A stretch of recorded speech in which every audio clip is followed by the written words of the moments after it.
Hello and welcome to the Dead Man Walking podcast. I am your host, Repeatedly Dead Fred, author of the medical trauma memoir, The Summer I Died 20 Times, which is actually what happened to me. And that's how I got the name Repeatedly Dead Fred. Today, I am here with filmmaker Lisa Hepner and her imaginary husband, Guy Mossman, and her kids are downstairs listening to the Imaginary Dragons. Lisa, welcome on the show. Thank you so much. I wish my Yes, kid was invisible too. I'm sure many parents are going through that as school ends and the kids are getting camp settled and all that stuff.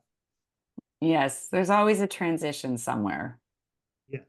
So Lisa and I were talking a bit before we started the recording, and as many of you know, I've had many tech glitches with my pacemakers, which have continuously failed. And when they fail, I fail, and that's how I become completely dead. And Lisa is a type 1 diabetic. Not since birth, or you found that Mm, early on? No, since I was 21. 21. Mm. And she's also hooked up to lots of tech for monitoring and a glucose pump. And what happened with your system today, Lisa? It completely failed. Everything fell. Everything failed. So I'm on this closed loop system. Anyone out there with diabetes, insulin dependent diabetes might be aware of it.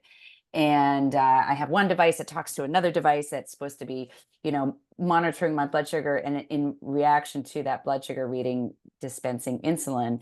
And then of course I have my, charging factors involved as well. And it just all fell apart. So I now have to reinstall my app in order to get my blood sugar reading, in order to get the insulin that I need dispensed properly. But in the meantime, my sugar has gone like sky high. And so my sugar is sky high and it totally sucks. And I've had it 33 years and I swear to God, it doesn't get easier when you get to this stage. It just doesn't. And in the old days, before the tech failures, you had like your pen injection and that was it. And in many ways, it was easier. I mean, you do better with these devices when it all works beautifully, but when it doesn't work, there's not the rudimentary system that you can easily go back to because you get kind of reliant on this computer. Yeah. So do So you have an that's where I'm at. injectable with you?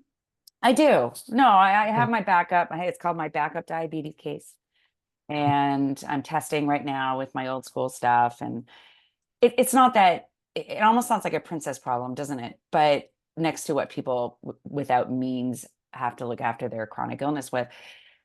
But at the same time, I think because there wasn't enough of a fail safe in place, my sugar went super high, which Hmm. if I were on a different, I'm not going to get in the weeds here, but in the old school days, I would have taken a different type of insulin that would have given me more of a base. Yeah. That's all. That's all. But I'm creeping back from the dead, just like you. Okay.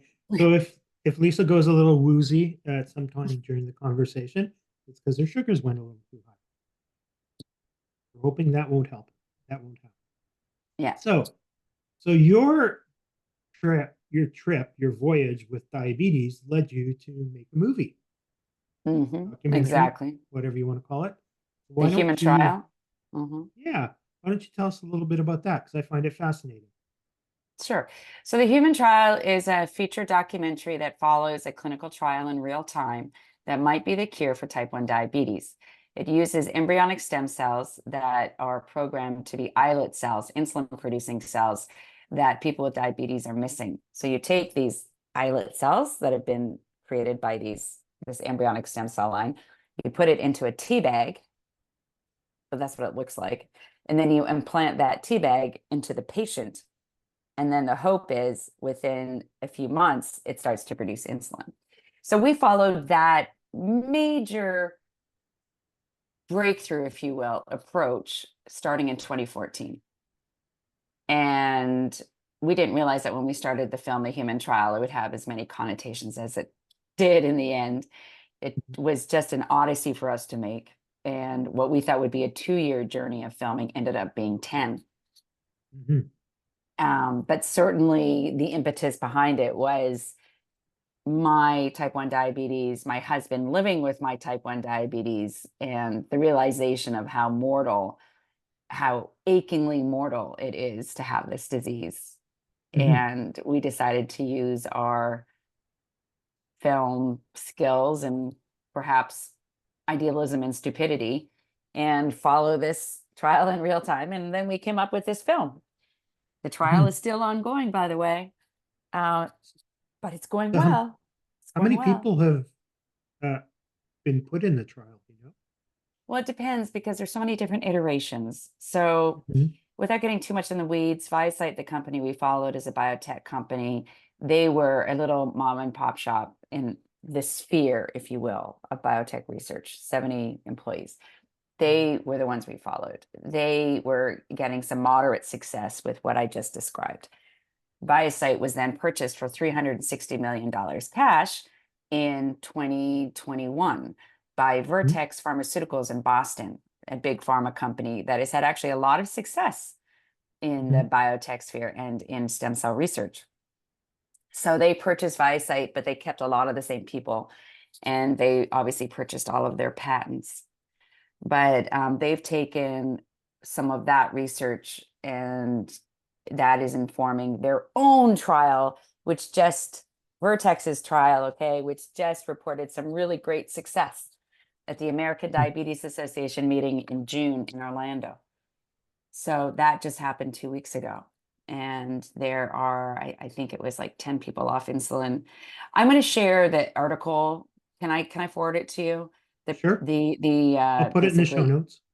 yeah, that would be great because I might butcher it. But 10 patients off insulin, doing really, really well, but they're on anti-rejection drugs. That's the holy grail. We're Mhm. missing an implant that doesn't need to have to take these immunosuppressants. I think I just answered your question like 5 times longer than it Mhm. probably should have been, but I dove into the science for you. Okay. Um, yeah, We have people that like the science. good. Well, it's going to help everybody with insulin dependent diabetes, and there's a lot of Mhm. us. So, I'm sure it's going to lead to anything you do with stem cells is going to lead to other protocols with stem cells for other issues. So the better that you can get with this, the better it'll be for across the board. I think that was one of our big lessons in following this clinical trial. I mean, I didn't do well at science in high school, Mhm. biology. I was always the English lit person. But what we realized and now really understand is the scientific method, and that, there's no such thing as failure because you're learning from what didn't work, and maybe what didn't work for what you wanted it to will work for something else you never thought of. And Mhm. that's how so many breakthroughs for like HIV medicine and the like happen. And especially in the area of regenerative medicine and stem cell therapies, we're Mhm. always discovering new things. So it's exciting if you have the patience and you have the belief that something good is going to come of all these billions of dollars, then it's actually a fun thing to keep track of. So for people that don't know your background, you've been a filmmaker for quite a while. You were a news person, I believe, at one point, and I you're also kind of Canadian. I am Canadian. Happy Canada Day. Happy Canada Day by a day. Mhm. And my dad was a Canadian diplomat. So Oh we wow. we grew up with Canadian flags around the house, little Mhm. cocktail napkins, of course, emblazoned with Mhm. maple leaves. So yeah, no, I'm full on Canadian. I got my American citizenship to vote Bush out in 2004. That's worked out really well, as you can see. What weren't we going to talk about? We're not talking about politics and the Supreme Okay. Court decision. We're not going to do that. But I am Canadian and I still have my passport. And I swear to God, if Trump wins, we're going to take my little family from LA and relocate to Toronto or Vancouver, I think. Mhm. Uh, but it's, my heart, I have my family still in Canada. So full on. I'm from Ottawa. Okay. So you were a news person, writer, journalist, and then somehow into filmmaking. So how did you find out that this research project was going on that would seemingly be a perfect fit for you. Oh, do you mean my film on diabetes? Yeah, How did I know? How did I find out about it? Oh, it was yeah. a long journey from when I started making films and working in television. Mhm. But for that genesis story of the project, I got type 1 diabetes when I was 21, 1991, when I was living in Edinburgh, Scotland, studying abroad. What do we call it in Canada? Third year abroad. I was at University of Toronto. And so that just changed my life. Okay. Mhm. Anyone who says a diagnosis like this doesn't change your life is being disingenuous, in my opinion. You can't help but have it change your life. So then I decided to get into journalism. Then I wrote about diabetes a lot, Mhm. catharsis in print. Then I was like, I'm going to hide under the rock because I don't want to be defined by this disease. I'm just going to be like Lisa, moving to New York, living my life with my artist friends, making a living, working my way up the producer ladder. So buried my diabetes. Married, got engaged to my husband, Guy, a cinematographer in documentaries. I had gotten into documentaries at that point, and had a low blood sugar, really low blood sugar in Brooklyn one morning where we lived. And it was very scary. And of course, what's my husband's first reaction as I'm shaking and sweating and miserable? Let's make a film about this. That was his reaction. Whenever anything horrible happens, he's like, wow, we should have shot that. Mhm. Uh, okay. So the pros and cons of marrying someone in the business. Mhm. Um, so I didn't want to make a film about it. I was like, I'm done. I'm tired. Diabetes, blah, blah. I hate it. Mhm. You know, it's a stepchild of the disease world. It's crazy. So I just didn't want to do it. And he convinced me, and I realized it's a lot bigger than me. You know, it's not just about Lisa Hepner wanting to fit in as a New York producer. No, it's a lot bigger than that. Millions of Mhm. people dying around the world from this disease when they shouldn't be. And what can we do as documentary filmmakers to, illuminate this issue and what it's like to live with this disease, and why hasn't there been a cure? And if we do the story really well, maybe we can help to actually incentivize or accelerate the cure research that's being done. That's if we Mhm. hit a home run with this film. So, cut to, we moved to LA in 2008, start our business here, like a production company. And then we're like, okay, what was that idea about that diabetes film? Oh, well, let's do something, you know? And so in 2011, we started researching clinical team we followed, never made it to the clinic. They weren't really likable, so no one cared what happened to them. So it's not like, even if your act 3 doesn't work out, we'll like the Mhm. characters. No, people didn't even like the characters. So I was like, okay, start over after 2 years of filming. And then we found this company, Visite, and we heard through the grapevine that that there was a good shot they were going into human beings. And the very first day of shooting was when the FDA approved their application to go into human beings. It's called an IND. So that was pretty unforgettable. Amazing, actually. It's amazing. And I was so ignorant about I learned a lot. Learning by doing is kind of my credo. Mhm. And I learned a lot that it took me about, probably 4 months after that to realize how extraordinary it was to have been there for that moment, and how unusual it is to get a breakthrough product like this, which is a combination product of live cells being put into a credit card like device and put into someone's body. That's a pretty big deal. And the FDA had two departments from which they had to do a sign off. And it's pretty extraordinary. It's like Mhm. watching breakthrough science happening. Mhm. Did you get to see the actual surgery and implant, or just talk Sure. to the people? Yeah. Oh So, gosh, we so. filmed it in real time. So Mhm. it's a verite documentary in many ways. Mhm. And so we filmed over the course of 8 years. We filmed lots of surgeries, lots of implants, lots of, bloody little credit cards coming out of someone's body. Not to be gross, but yeah, it was extraordinary. And there's a sequence in the film where we show the device, the implant, being removed from the patient's body in surgery, and then we follow it to like where where the nurse takes it to like the clean room, cleans it, does that, goes to the FedEx it to our people in San Diego from Hmm. Minneapolis, and then they go and they slice it up, and they look at it through the microscope, and then we cut to the researchers coming in and looking at our Marin, our patient's sample. So it was pretty cool. That was just one sequence. I have tried to get my last 4 or 5 surgeries filmed or videotaped, and the hospital didn't allow it. So maybe it's a Canada versus US thing. I don't know about that. Where we shot at the University of Minnesota was the only clinical trial site that gave us unfettered access, Mhm. albeit with a minder attached to us at all times.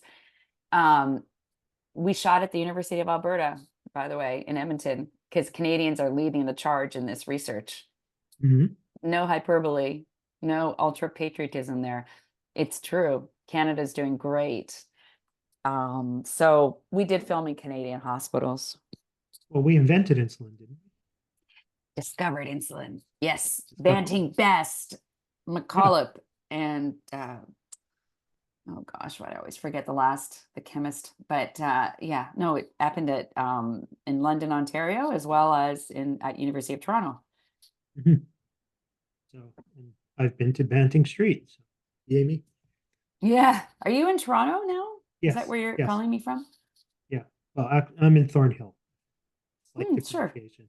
So, Yeah. um, yeah. So, you know that you've had 10 people for sure go through it, and they're off insulin, and do you still get to follow them, or is that up to them? It's kind of up to me at this point. Like Hmm. I mean, I delivered a film. I finished a film, scored, signed, sealed, delivered, you know, Hmm. uh DI made, done. Do I want to do a sequel? Hmm. No. Do I want to do an epilogue? Yes. And it'll be a nice epilogue, I hope, with a great press conference, perhaps a Nobel Prize nomination. 5 minutes. I want to take a few scenes out of the current film just because watching it over and over again, watching it after some time, you're like, huh, okay, maybe I could have shortened that one. But Hmm. I'm digressing. The real reason is, yes, I'd love to do an epilogue with the evolution and where we're at because it's happening very quickly. That's the Hmm. thing, which is unusual. Science doesn't happen that quickly. It happened Hmm. quickly during the COVID public Hmm. health disaster in terms of the development of a vaccine, even if it had been based on mRNA technology, still. Um, so that would be my commitment is to doing that happy epilogue that all my buyers wanted. Hmm. That would be amazing. So you've won a bunch of awards for this, haven't you? Seemingly, Seemingly. it's seemingly, yes, we did. It's a competitive business, and I'm happy that our film has been honored. I think the one I'm most proud of is a nomination for the Humanitas Prize, which is for Okay. writing. And it's for, as the title might suggest, humanizing, a subject matter that's not often covered. So doing something on diabetes, doing something on stem cells, doing something, following a clinical trial for 10 years, it's not often done. But No, that one meant a lot as a writer. I felt pretty good about that. no doubt. I think people forget when they're seeing a documentary or, reality TV, they forget how much writing actually goes in to those shows. Like it might seem very seamless and here's just somebody doing a talk over or voiceover, whatever you want to call it. And somebody's got to create the content for them to do those voiceovers. I think that's why the writers in part went on strike. Look what happened when the WGA went on strike last year. And I'm a member of the Mm-hmm. WGA, but it put a halt to Hollywood productions, right? Mm-hmm. Without writers in the writers' room, there's no story. Mm-hmm. So There is I think always a we. story. It's just not being written. That's the Mhm. difference. There's always a story. It's just not being told at that moment. Mhm. So now that you've done this, and you're probably working on like 3 or 4 other projects at the same time as as a small producer. Um, how do you see your industry going? What other opportunities are Mm. there for you where you're not fighting with this small pool of investors that wants to, get their type of movie funded versus the type of movie you want to make? Oh, totally. It's a soul crushing industry. Mhm, And the industry is going through a seismic shift right now. Now, let me define the industry. I'm talking specifically about independent film. I mhm, could talk, I'm not, I have my opinions of, scripted and the like, but suffice it to say, my purview is really about how it impacts how I make a living and all of my friends and my community. There is a seismic shift happening with streamers merging, dare I say, the bottom line always being the dollar and not supporting, artistic endeavors that think outside the box. There are exceptions, but they are very few and far between. And mhm, I do have to say that when people say to me, "Oh, Lisa, there's so many docs on Netflix," I'm like, you know what? The golden era of docs on Netflix happened like 6 years ago. And that was when they poured money into docs and they would buy a doc on like old school feminism. That ain't happening anymore. That mhm. stopped the first year into the pandemic. Basically, no more pitches at all for 2 years. And then I think, the bottom line literally is the dollar, right? How, Mhm. and metrics. The algorithms are insane. Netflix can track like exactly what second you veered away from that documentary on dolphins. So Mhm. yeah, anyway, what I'm doing to answer your question, I am going to teach documentary film Oh, production at USC and okay. SC, Southern California. And I start in the fall. I'm replacing a prof who's going on sabbatical. So we'll see how it goes. It's like dipping my big toe into academia, Mhm. and it's You- graduate school students. So I think it'll be cool. So you get to be on the other side of the fence for a couple of semesters. Yes, and get inspired by the rookies Mhm, who are swinging for the fences. And I think it's really important because I do think mhm, there is a reminder of why we got into this business in the first place. mhm. But I think, statistically, there's probably a Spielberg in every class, or a potential Spielberg, or somebody that's just going to do something outstanding like you did, um, just by sheer numbers. Oh, for sure. I think, and USC has a pretty good reputation, their film school. So it's Mhm, kind of competitive to get in. I would argue there's probably five in the graduate class I'm teaching in the mhm, Spielberg building, by the way. mhm, George Lucas over here, his building, Spielberg over here. Um, yes, there are brilliant people and brilliant young minds who are going in with open eyes into this transition mhm, and embracing AI as a tool, not as a job taker, mhm, and figuring out how best to use it. And what I think is that the young people who are doing that will get employed because everybody over 50, right, is looking at this like a deer in headlights and they want to be mhm, shown the way. Show me how AI is going to increase my bottom line or mhm, make better art faster or, write a script well, not derivatively. We have to mhm. keep the integrity of the art and of the writer's imagination. It can't Right. be taken over by some bot. But I Mhm, do think that the young students, but I do think that the generation coming up now um, should look at it as an opportunity, mhm. whereas we might be looking at as I'm losing my job making widgets on a manufacturing line. Sure. And when I was teaching business, I was a business prof for a number of years. I spent a lot of my time trying, hope students appreciate it, trying to differentiate between this is what the textbooks are telling you, and this is what the real world is going to throw at you. What's very good, Fred, is that I never read the textbooks. You Is that good or bad? I don't know. It's like I have a BA from Toronto. Toronto's a Mhm, great school. That is very true. But I didn't read textbooks about film. I didn't study the theory of film. I just dove in, literally Mhm. in New York, didn't know anybody, and just said, well, I'm Canadian, hire me. I'm kind of funny. I'm nice. And I don't Mhm. cost anything right now because I don't have a green card.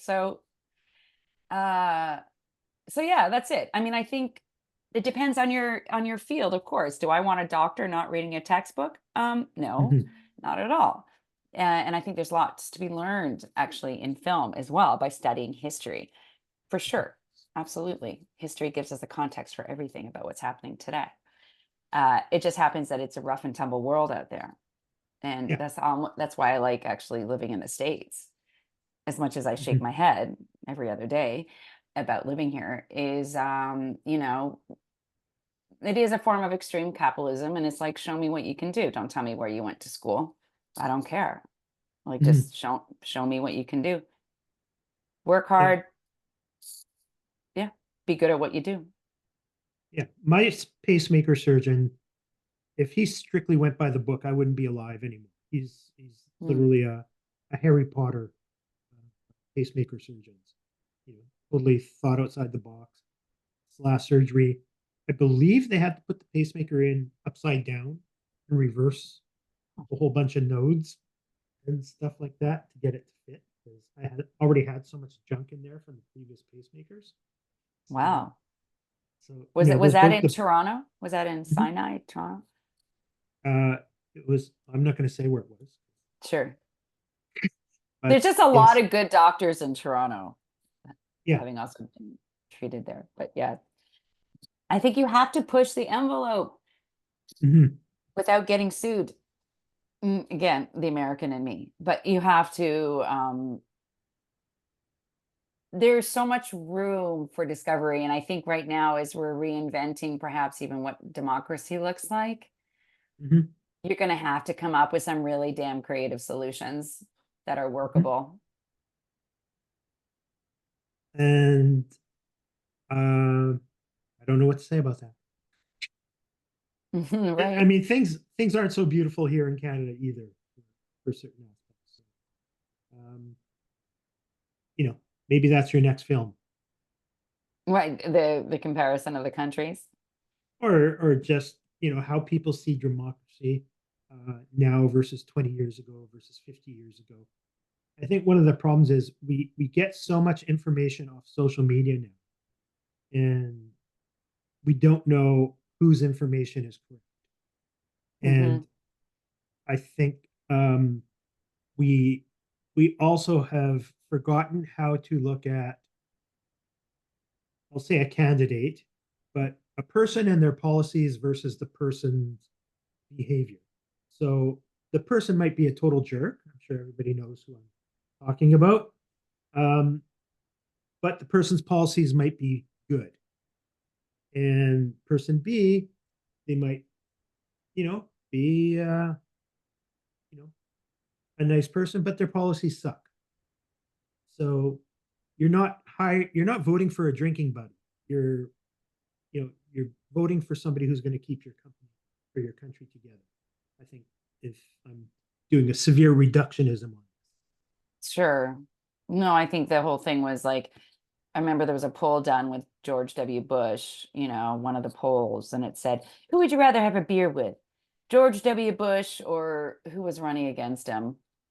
Oh God, I is he can't the even younger remember. one or the older one? The older W, no, the younger W, the son. Anyway, Mhm. the point is that they all wanted to have a beer with W, and I'm like, okay, well, that's not really what it's about, is it?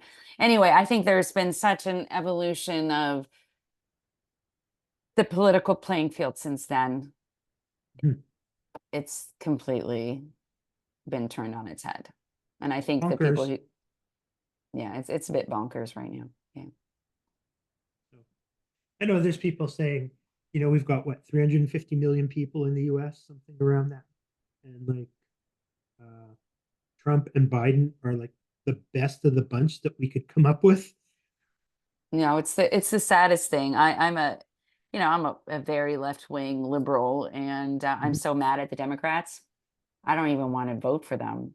And I'm the person who gets the vote out. Like, I knock on doors in the swing states and I'm so angry, I don't even want to vote for them, the Democrats. So like, I'm scared, because if I'm like that, then, you know, what are the people who were sitting on the fence going to think? Anyway, I'm Gretchen Whitmore. That's who I'm going for. I'd love to have the university. Where is She's she? Michigan. She's governor of Michigan. Okay. We'll see. I think they're going to trot out Biden, you know, give him a shot of caffeine after his bedtime, and, you know, make him sound like he knows what he's doing. Anyway, I go, Rumor has it it's we more should than probably, caffeine. yeah, well, Hunter Biden might hook him up, but, you know, as he's listening to Oh my advice God. from Hunter, I don't know. I'm being really glib, but yeah, like I said, I'm not happy. No one's happy. No one's happy here. No one's happy except the Republicans. That's all. Yeah. Well, there's also the fact, like, when during World War II, you know, Churchill was beloved. And as soon as the war was over, everyone hated him and couldn't wait to get him out of office. And then I think he went into office one more time, and then that didn't work. I may be wrong on that. So fact check me if you want to, audience. So, okay. So we've got about a minute left. And is there anything you'd like to sum up with? If people need to or want to get a hold of you, how do they do that? How do they fund your next 2, 3, 4 movies? You know, all the big investors out there. Big investors, go to our website, voxpopfilms.tv. Voxpopfilms.tv. Vox Populi. Brush off your Latin book, your book of Latin. Vox That's with a it. V? Yeah, like voice of the people. And in fact, in Canada, when you interview someone on the street, we call them Vox Pops. They call them man on the street interviews here. But if you do a little like, hey, what did you think of Hamilton, the play on Broadway, you know, after they saw it, that's called a Vox Pop, voice of the people. So I've learned so much today. voxpopfilms.tv, voxpopfilms.tv. Sure, we can look it up. We have a new project right now, actually, apropos of our discussion about democracy. It's about high school speech competition in the United States. These are the next Ketanji Joneses. These are the next Sonia Sotomayor's, the next Obamas, you know, and they're very, very inspiring. We just finished principal photography. So we're in post-production. We're cutting right now, actually. Cool. So We're about to get cut off. oh, got it. So All right then. So I just want to say thank you so much. And I wish you much luck. And I hope to stay in touch. And thank you for everybody who tuned in. Please like, share, subscribe. Look up Lisa's company. I'll learn to speak for my next podcast. And